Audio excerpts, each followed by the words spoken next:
जर तुम्हाला एखादी व्यक्ती बेशुद्ध पडलेली किंवा जमिनीवर पडलेली आढळली, तर तुम्ही काय कराल? अशा वेळी तुम्हाला प्रथमोपचाराचं ABC पाळणं आवश्यक आहे.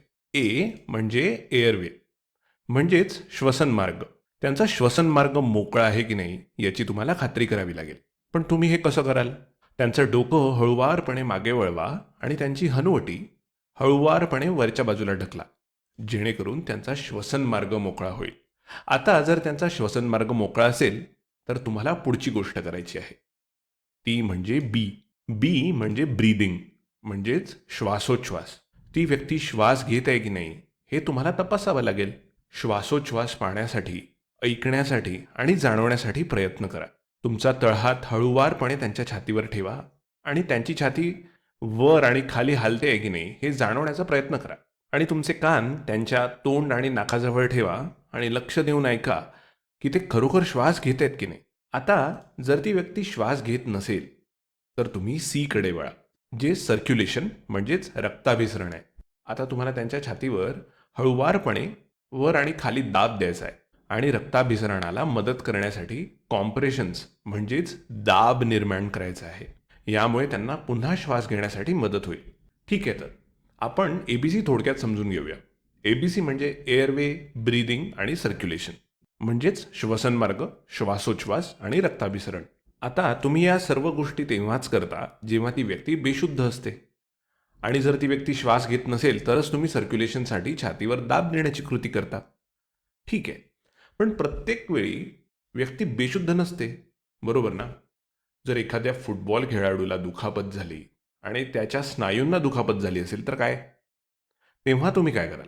बरोबर, हे तर स्पष्ट आहे की ती व्यक्ती श्वास घेते आहे, त्यामुळे आपल्याला त्याची काळजी नाही.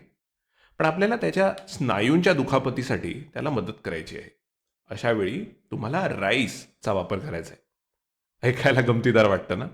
पण राईस म्हणजे रेस्ट, आईस, कॉम्प्रेशन आणि एलिव्हेशन. म्हणजेच काय? रेस्ट म्हणजे आराम, आईस म्हणजे बर्फ, कॉम्प्रेशन म्हणजे दाब आणि एलिव्हेशन म्हणजे उंचावणे. चला, मी तुम्हाला यातली प्रत्येक गोष्ट थोडक्यात समजावून सांगतो.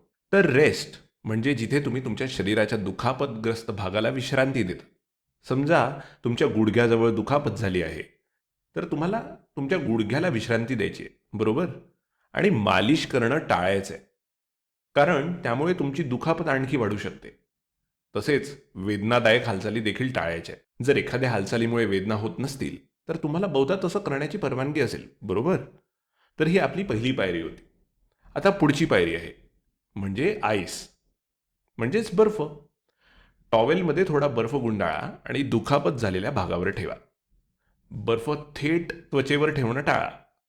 आता बर्फ प्रत्यक्षात काय करतो, तर तो या भागाला इतकं थंड करतो की दुखापतीच्या ठिकाणच्या नसा बधीर होतात आणि त्यामुळे तुम्हाला बरं होण्यास मदत होऊ शकते. तुम्हाला किती सहन होतं यावर अवलंबून एका वेळी 10 ते 20 मिनिटं बर्फ वापरा आणि तुम्ही पहिल्या 48 ते 72 तासापर्यंत दर काही तासांनी हे करत राहू शकता. यानंतर सी येतो, म्हणजे कॉम्प्रेशन. एक लहान क्रेप बँडेज घ्या आणि तुमच्या दुखापत झालेल्या भागाभोवती गुंडाळा. ते खूप घट्ट गुंडाळू नका. हालचालीसाठी थोडी जागा राहील याची खात्री करा. आपली पुढची पायरी म्हणजे एलिव्हेट, म्हणजेच उंचावणे.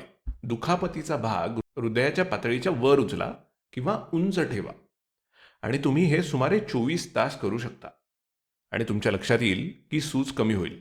ठीक आहे, चला मी तुमच्यासाठी राईसची उजळणी करून देतो. रेस्ट म्हणजेच आराम, आईस म्हणजे बर्फ, कॉम्प्रेशन म्हणजे दाब आणि एलिव्हेट म्हणजे उंचावणे. हे झालं आपलं राईस. या व्हिडिओसाठी इतकंच आणि पाहिल्याबद्दल धन्यवाद.